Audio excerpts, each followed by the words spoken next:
வணக்கம். நம்ம சேனலுக்கு தொடர்ந்து ஆதரவளித்துக் கொண்டிருக்கும் நல்ல உள்ளங்களுக்கு நன்றி. தொடர்ச்சியாக ஆதரவு கொடுங்க. திமுகவுக்கு ஆப்பு வைக்க தயாராகும் ஷாஷக் மணி திரிபாதி ஐஏஎஸ்.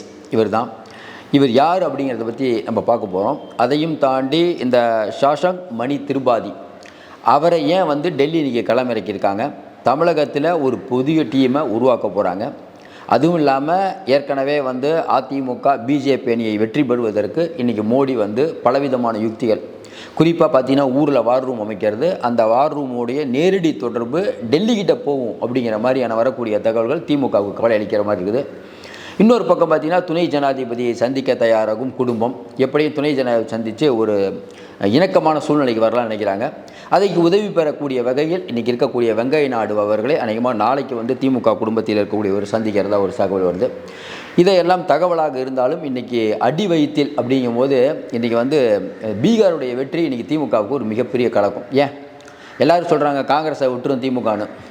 காங்கிரஸே விட்டாலும் திமுக விடாது. இன்றைக்கி இருக்கக்கூடிய சூழ்நிலை பார்த்துட்ருக்க நீங்களே சொல்லுங்கள். காங்கிரஸும் திமுக விட்டு போயிடுச்சுன்னா திமுகவுக்கு யார் இருக்கா? ஒட்டுமொத்தமாக சிறுபான்மை வாக்குகள் விஜய்க்கு போயிடும். அது திமுகவுக்கு தெரியும். இதை சில பேர் இல்லை திமுக விட்டு காங்கிரஸ் போயிடும் அப்படின்ட்டு. காங்கிரஸ் இன்னும் பார்கெயின் அதிகப்படுத்தும். பீகார் எலெக்ஷனால் காங்கிரஸ் இன்னும் தமிழ்நாட்டில் நிலை உழையவில்லை. நீங்கள் அதை ஆதரிப்பீங்கன்னு நினைக்கிறேன். பீகாரில் வேணால் காங்கிரஸ் வீக்காக இருக்கலாம். தமிழ்நாட்டில் சிறுபான்மை வாக்குகள் அப்படிங்கிறது காங்கிரஸ் எங்கே இருந்தால் தான் வரும், அது உங்களுக்கும் தெரியும்.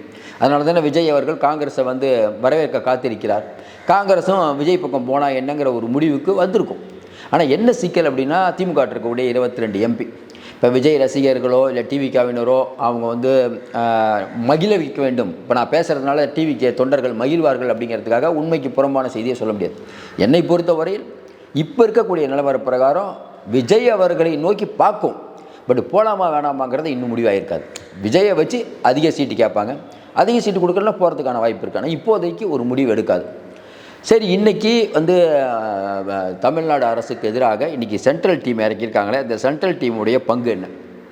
ஏற்கனவே 3 ஐஏஎஸ் ஆஃபீஸர். ஒருத்தர் பவன் யாதவ், இவர் 2014 கேடர். ஷஷாங்க் மணி திரிபாதி, இவர் 2015 கேடர். அதுக்கப்புறம் கோவிந்த் மோகன் ஐஏஎஸ். இவங்க 3 பேரும் இன்றைக்கி மிக மிக முக்கியமானவர்கள் அமித்ஷா கூட இருக்கிறதுல. இதில் இப்போ தமிழ்நாடு சார்பாக ஷஷாங்க் மணி திரிபாதி தான் களமிறக்கப்பட்டிருக்கிறார். என்ன வேலை அப்படின்னா, ஏற்கனவே இதை சரியாக தொட்டக்கூரை விட்டக்கூரை இருக்குல்ல, அந்த மாதிரி செந்தில் பாலாஜி மாதிரியோ இல்லை மற்றவர்கள் மாதிரியோ நம்ம நேரு அவர்கள் வீட்லேயோ அவங்க தம்பி ரவிச்சந்திரன் வீட்டில் ரைடு பண்ணது உங்களுக்கு தெரியும்.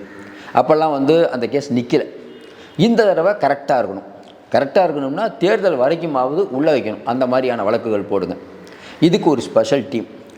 பிஜேபி ஜெயிக்குது நம்ம சொல்கிறோம். அந்த ஜெயிக்கிறதுக்கான காரணம் என்ன? இது வரைக்கும் நேற்று வரைக்கும் பீகாருக்கு போயிட்டு தமிழ்நாட்டில் பீகார் மக்களை துன்புறுத்துகிறாங்க இது நம்ம ஸ்டாலின் அப்படின்னு சொல்கிறாங்க. இனிமேல் நம்ம மோடி முழுக்க தமிழ் கலாச்சாரத்துக்கு மாறி விடுவார். உங்களுக்கு தெரியும், இன்னும் நான் ஒரு வாரத்தில் வராரு. இதுக்கு மேலே வார வருவார். தமிழ் தான் என்னுடைய உயிர், தமிழ் மாதிரி ஒரு மொழி இல்லை, தமிழ் மக்கள் மாதிரி ஒரு ஆட்களே இல்லை, எனக்கு பிடித்த உணவே இட்லியும் சாம்பார் தான் அப்படின்னு சொல்லிட்டு நம்மகிட்ட பேசுவார். ஒவ்வொரு ஸ்டேட்டில் போனாலும் இதான் பண்ணுவாங்க. அதுக்கு மாதிரி தமிழ்நாட்டுக்கு நிறையா திட்டத்தை நான் கொண்டு வரோம். 80,000 கோடிக்கு திட்டம், 60,000 கோடிக்கு திட்டம் நாங்கள் நிறையா கொடுக்கலான் இருந்தோம், திமுக தான் சதி பண்ணிடுச்சு அப்படின்னு நிறையா கலராக என்னென்ன பேசணுமோ அதெல்லாம் பேசுவார். ஆனால் இங்கே இஸ்லாமிய எதிர்ப்பு சொல்ல மாட்டார். ஏன்னா அவருக்கு தெரியும், எடப்பாடி பழனிசாமியும் சொல்லியிருப்பார், வேணாங்க அதெல்லாம் இஸ்லாமிய எதிர்ப்பு வேணாம், எந்த இடத்துல இஸ்லாமிய எதிர்ப்பு பண்ணுன்னு அவங்களுக்கு தெரியும். அப்போ கரெக்டாக காயின் ஊற்றிட்டுருப்பாங்க. அதையும் தாண்டி இப்போ திமுகவுக்கு என்ன கலக்கம்? பீகார் தேர்தலில் காங்கிரஸ் தோக்கணும், ஆனால் ரொம்ப மோசமாக தோக்கக்கூடாது. பிஜேபி ரொம்ப அதிகமாக ஜெயிக்கக்கூடாது. இதுதான் திமுகவுடைய பிளான். ஏன் காங்கிரஸ் ஜெயிக்கக்கூடாதுன்னு நினைக்கிறாங்க?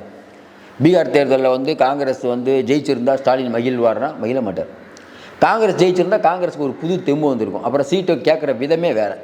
அப்போ என்ன, காங்கிரஸ் ஜெயிக்கணும், அதாவது ஜெயிக்கணும்னா மெஜாரிட்டிலாம் வரக்கூடாது, இருக்கக்கூடாது அப்படி. ஆனால் இன்றைக்கி நிலைமை என்ன ஆகி போச்சுன்னா பிஜேபி ஒரு அளவுக்கு மேலே ஜெயிச்சிட்டாங்க. அப்போ தொடர்ச்சியாக ஜெயிக்கக்கூடிய ஒரு கட்சி அப்படிங்கும்போது இயற்கையிலே அவங்க ஐஏஎஸ் ஐபிஎஸ் அதிகாரிகளாகட்டும் இந்தியா முழுக்க அவங்க கண்ட்ரோலில் ஏற்கனவே எடுத்துட்டாங்க. இப்போ திமுகவுக்கு என்ன பயம்னா வரக்கூடிய தேர்தல், அதையும் தாண்டி இப்போ பிஜேபி எந்த எல்லைக்கும் போகும். அடுத்து அவங்க ரொம்ப முக்கியமாக பார்த்துட்ருக்கிறது மேற்கு வங்காளம், அஸ்ஸாம், தமிழ்நாடு. குறிப்பாக தமிழ்நாடு ஏன் அவங்க மையம் கொள்கிறாங்கன்னா இந்த தடவை தமிழ்நாடை பிடிச்சிடலான்னு அவங்களுக்கு ஒரு நம்பிக்கை. அவங்க பலவிதமான கருத்து கணிப்பெலாம் எடுத்து அதிமுக பிஜேபி கூட்டணி இதை ஜெயிக்க வைக்கணும். இப்போ மம்தா பானர்ஜி கட்சியில் இருக்கக்கூடிய அமைச்சர்களில் எத்தனை பேர் ஊழல் வழக்குகள்னு பார்த்தா இப்போ இருக்க லெவலில் ஒரு 4 பேர் மேலே வழக்கு. ஆனால் இங்கே அப்படி இல்லை. யோசிக்காமல் நம்ம சொல்லுவோம், இப்போவே 20-25 பேர் மேலே வழக்கு இருக்குது. ஏற்கனவே பல வழக்குகள் இருக்குது. இந்த வழக்குகள் ஏற்கனவே நடத்தப்பட்ட ரெய்டுகள் வச்சு இப்போ ஒன்றுமே பண்ண வேணாம், புதுசாக பண்ண வேணாம். புதுசாக பண்ணாமல் இடி நினைத்தால் இவர்களில் இப்போவே ஒரு 9 அமைச்சர்களை தூக்கலாங்கிறது தான் இன்றைக்கி இருக்கக்கூடிய ஸ்டேட்டஸ்கோ. அப்போ இந்த தடவை மிஸ் ஆகிடக்கூடாது. எப்போ தூக்கணும், எப்படி தூக்கணும்? எப்படியும் பிஜேபியோட ஸ்டைல் கடைசி நேரத்தில் தான் தூக்குவாங்க. கடைசி நேரத்தில் ஐயோ நீங்கள் போயிடுச்சேன்னு கத்தி அனுதாப ஓட்டு வாங்க மாதிரி நிலைமை இருக்கான்னு கேட்டால் அதுவும் இல்லை. இப்போ நீங்களே சொல்லுங்களேன், உங்கள் பகுதியில் இருக்கக்கூடிய ஒரு அமைச்சர், இப்போ KN நேருவாக இருக்கலாம், அன்பில் மகேஷ் பொய்யாமொழியாக இருக்கலாம், இல்லை சேகர் பாபுவாக இருக்கலாம், ஏவா வேலு அவர்களாக இருக்கலாம், இல்லை மூர்த்தி பத்திரப்பதிவுத்துறை மூர்த்தியாக இருக்கலாம். இவங்க யார் மேலேயாவது வழக்கு தூக்கி உள்ளே வச்சாங்கன்னா அனுதாப ஓட்டு வரும்னு நினைக்கிறீங்களா? நீங்கள் கேட்குறீங்க அனுதாப ஓட்டா? மக்கள்லாம் எதிர்பார்த்துட்டு இருக்காங்க. உச்சநீதிமன்றம் இந்த தம்பிகளை விட்டது மக்களுக்கு நீங்களாம் வெளியில் போய் பேசி பாருங்களேன், என்னங்க அது உச்சநீதிமன்றம்?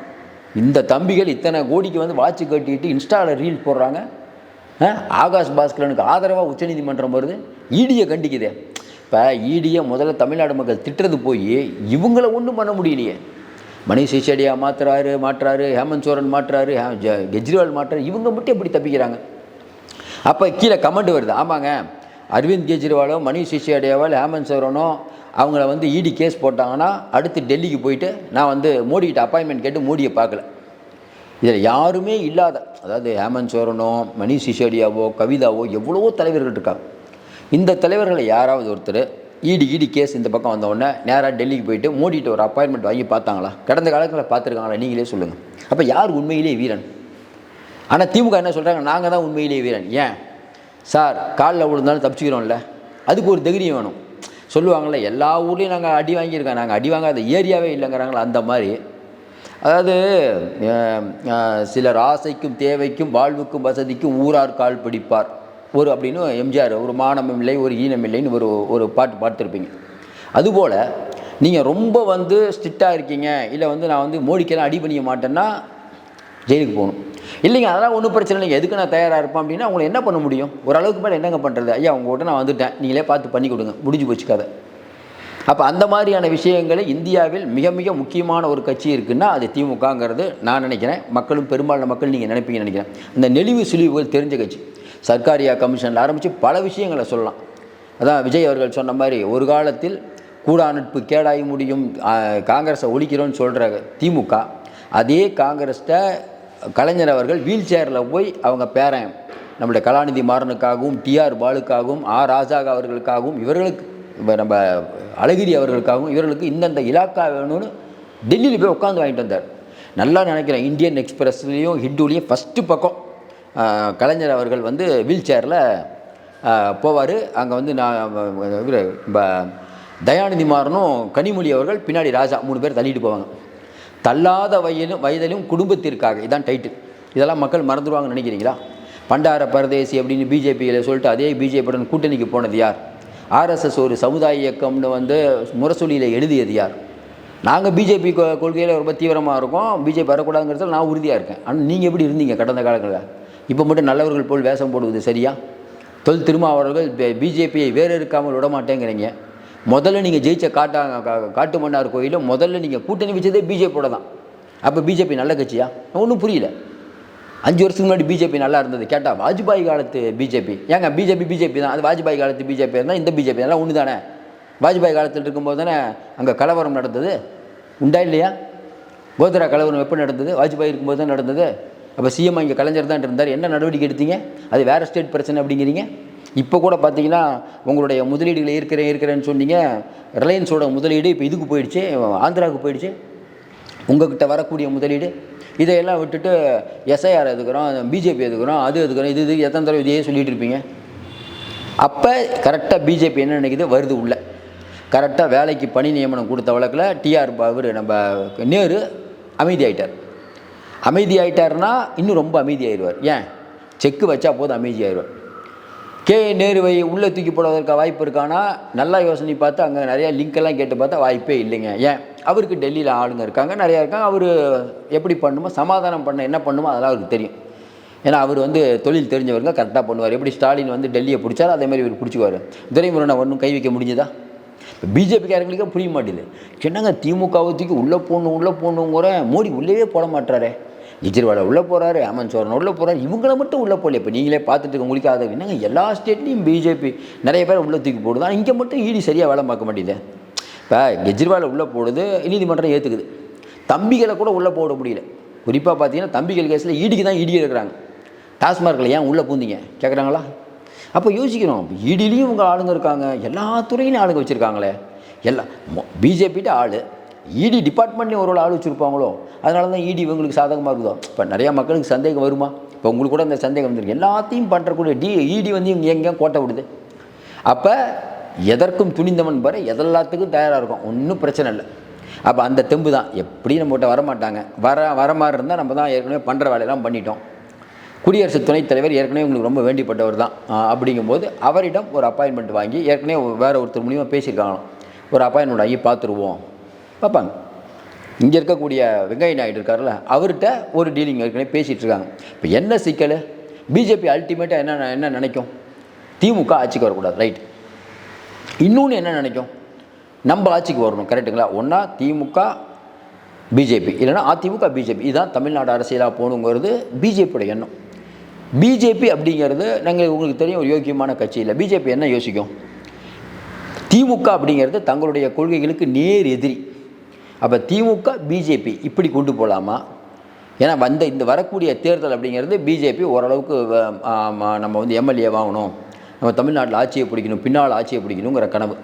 கண்டிப்பாக உங்களுக்கு தெரியும், எடப்பாடி பழனிசாமி இருக்கிற வரைக்கும் இது நடக்காது. எடப்பாடி பழனிசாமி ஒரு விவரமான அரசியல்வாதி. ஸ்டாலின் விவரமான அரசியல்வாதினா, ஸ்டாலின் வந்து இவர் நம்ம எடப்பாடி அளவுக்கு விவரமானவர் இல்லை. ஆனால் அந்த கட்சி அப்படிங்கிறது அது வந்து ஒரு கட்டமைப்பு, பணம், இதெல்லாம் வலுவாக இருக்குது. அப்போ பிஜேபிக்கு யாரோ ஒரு கட்சி ஒழியணும், அப்படி தானே யோசிப்பாங்க. அப்போ எந்த கட்சி ஒழியலாம்?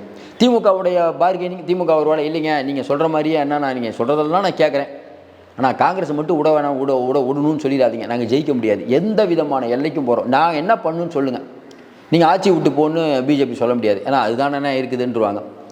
பிஜேபி என்ன சொல்லும் அப்படிங்கிறது தெரியல. இவர்கள் எந்த எல்லைக்கும் தயாராக இருப்பார்கள்.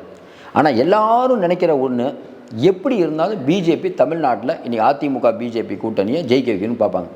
திமுகவுக்கிட்ட அவங்க வைக்கக்கூடிய டிமாண்ட், காங்கிரஸை கழட்டி விடுங்க. திமுகவில் காங்கிரஸை கழட்டி விட முடியாது. இப்போ இருக்க நிலைமையில் நிறைய பேர் சொல்கிறாங்க கழட்டி விடலாம் முடியாது.